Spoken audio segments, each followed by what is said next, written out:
বর্তমান প্রযুক্তি নির্ভর যুগে আমাদের জীবনে ইন্টারনেট এক অনন্য অংশ হয়ে উঠেছে। সহজে জ্ঞান অর্জনের সুযোগ যেমন বেড়েছে, তেমনি নানা ক্ষতিকর কন্টেন্টেও প্রবেশাধিকার পাওয়া এখন খুব সহজ। এর মধ্যে সবচেয়ে ভয়াবহ ও নীরব এক আসক্তির নাম পর্নোগ্রাফি। প্রথমে নিছক কৌতূহল বশত দেখা শুরু হয়, পরে সেটা পরিণত হয় অভ্যাসে, আর একসময় গিয়ে দাঁড়ায় ভয়ঙ্কর এক আসক্তিতে। পর্নোগ্রাফি শুধু মানসিক নয়, শারীরিক, সামাজিক এবং আত্মিকভাবেও একজন মানুষকে ধ্বংস করে দিতে পারে। আজ আমরা আলোচনা করব কিভাবে পর্নোগ্রাফির আসক্তি ধীরে ধীরে একটি মানুষের জীবন, ভবিষ্যৎ এবং আত্মবিশ্বাসকে গ্রাস করে নেয়, এবং কিভাবে আমরা এই আসক্তি থেকে মুক্তি পেতে পারি। পর্নোগ্রাফির আসক্তি আসলে কি?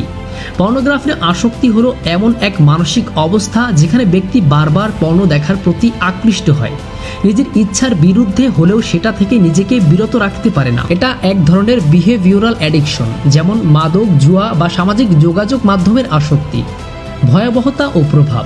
নাম্বার 1, মানসিক স্বাস্থ্য নষ্ট হয়। পর্নোগ্রাফি মস্তিষ্কের ডোপামিন রিলিজ বাড়িয়ে দেয়, ফলে সাময়িক আনন্দ পাওয়া গেলেও দীর্ঘমেয়াদে ব্রেন এই অতিরিক্ত আনন্দে অভ্যস্ত হয়ে পড়ে। এর ফল হয় মানসিক অবসাদ, আত্মবিশ্বাসের ঘাটতি, হতাশা ও একাকিত্ব এবং বাস্তব জীবন সম্পর্কে বিরক্তি। নাম্বার 2, সম্পর্কে নেতিবাচক প্রভাব। যেসব মানুষ পর্নোগ্রাফিতে আসক্ত তারা বাস্তব সম্পর্ক থেকে ধীরে ধীরে বিচ্ছিন্ন হয়ে পড়ে। তারা বাস্তব জীবনের সম্পর্কের গভীরতা ও সৌন্দর্য অনুভব করতে পারে না। দাম্পত্য জীবনে সৃষ্টি হয় বিশ্বাসহীনতা, যৌন অক্ষমতা, শারীরিক সম্পর্কের প্রতি আগ্রহহীনতা ও ভুল প্রত্যাশা।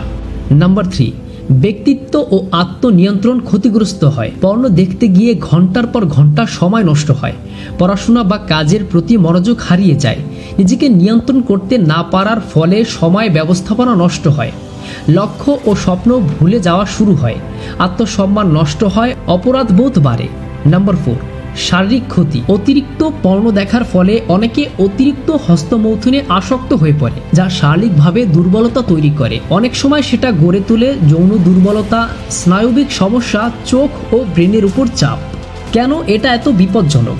পর্নোগ্রাফির সবচেয়ে বড় বিপদ হলো এটা খুব ধীরে ধীরে একজন মানুষকে গ্রাস করে। আপনি বুঝতেই পারবেন না কখন এটা আপনাকে নিয়ন্ত্রণ করা শুরু করেছে। এটা আপনাকে ধীরে ধীরে অস্থির করে তোলে, একাকী করে তোলে, আত্মবিশ্বাসহীন করে তোলে, আত্মিকভাবে দুর্বল করে ফেলে। যেমন একটি গাছের গোড়া থেকে পচন ধরলে উপরে বোঝা যায় না, কিন্তু একসময় গাছটা হঠাৎ ভেঙে পড়ে, তেমনি এই আসক্তিও ভেতর থেকে মানুষকে ভেঙে দেয়। মুক্তির পথ। কিভাবে বেরিয়ে আসবেন?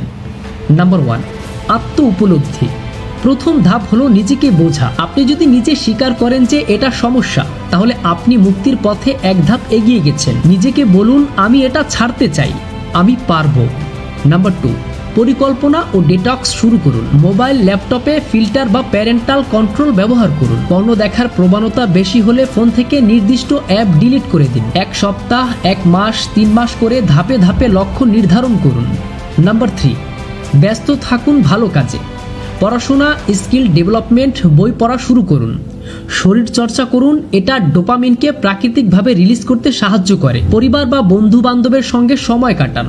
নাম্বার 4, আত্মিক উন্নয়ন, গড কানেকশন। নামাজ বা ধ্যান শুরু করুন। ধর্মীয় বই পড়ুন, আত্মার শান্তি খুঁজে নিন। মনে রাখবেন, ঈমান ও নৈতিকতা শক্ত হলে শয়তান হার মানে।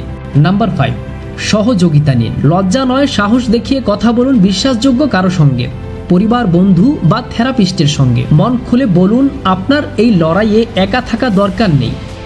শেষ কথা, আপনি একা নন। পর্নোগ্রাফির আসক্তি আজকের তরুণ প্রজন্মের এক ভয়াবহ সমস্যা, কিন্তু আশার কথা হলো এটা থেকে মুক্তি সম্ভব। অনেকেই সফলভাবে বের হয়ে এসেছে, আপনিও পারবেন। সবকিছু নির্ভর করে আপনার ইচ্ছা শক্তি, নিয়ন্ত্রণ ক্ষমতা এবং ভবিষ্যৎ গড়ার সংকল্পের উপর। আপনি যদি এখনই সিদ্ধান্ত নেন, না আমি আমার জীবনের নিয়ন্ত্রণ নিজের হাতে নেব, তাহলে একদিন আপনি গর্ব করে বলতে পারবেন, আমি নিজেকে হারতে দেইনি। তোমার অতীত যাই হোক, তুমি নতুন শুরু করতে পারো আজ থেকেই। নিজের সঙ্গে যুদ্ধ করো, কারণ সেই জিতই তোমাকে সত্যিকারের বিজয় করে তুলবে। আজই শুরু করুন। বন্ধুরা, আসুন আমরা সবাই মিলে এই ভয়ঙ্কর আসক্তিকে না বলি। আসুন ভবিষ্যতের জন্য, স্বপ্নের জন্য, নিজের আত্মার শান্তির জন্য এক সাহসী পদক্ষেপ নেই। আপনি আপনার জীবনের নায়ক। নায়ক কখনো পালায় না, লড়াই করে।